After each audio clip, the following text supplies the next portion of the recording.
Already আমাদের পেও set up করা, সেট আপ আসার সাথে সাথে আমরা সবাই কিন্তু পেও সেট আপ করছি। আজকে স্ক্রিন শেয়ারের মাধ্যমে দেখিয়ে দিলাম। ভিডিওটি কখনো আপনারা স্কিপ করবেন না, মনোযোগ সহকারে আমার ভিডিওটি দেখেন, আপনাদের কাজে লাগবে। সকালে স্টার অপশনে গিয়ে ক্লিক করে দেখতে পাচ্ছি একেবারে উপরে কালেক্ট ইউর আর্নিং, এর নিচে দেখবেন অ্যাড পে আউট অ্যাকাউন্ট, মানে বলতেছে দ্বিতীয়বার পে আউট করো। এখানে দ্বিতীয়বার পে আউট যদি করা লাগে বুঝে শুনে করবেন। এখানে টাচ করার কখনো দরকার নেই বর্তমানে।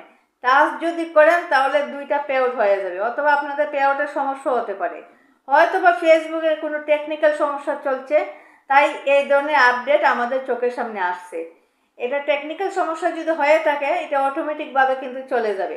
আমাদের পে আউট সেট আপ কিন্তু একবার দেওয়া আছে, কোনো সমস্যা নেই। যদি আবার এখানে আবার দ্বিতীয়বার দিতে হয়, আমি যদি কোনো নিউজ আমি জানি তাহলে আপনাদেরকে ভিডিওর মাধ্যমে জানিয়ে দিব, ঠিক আছে।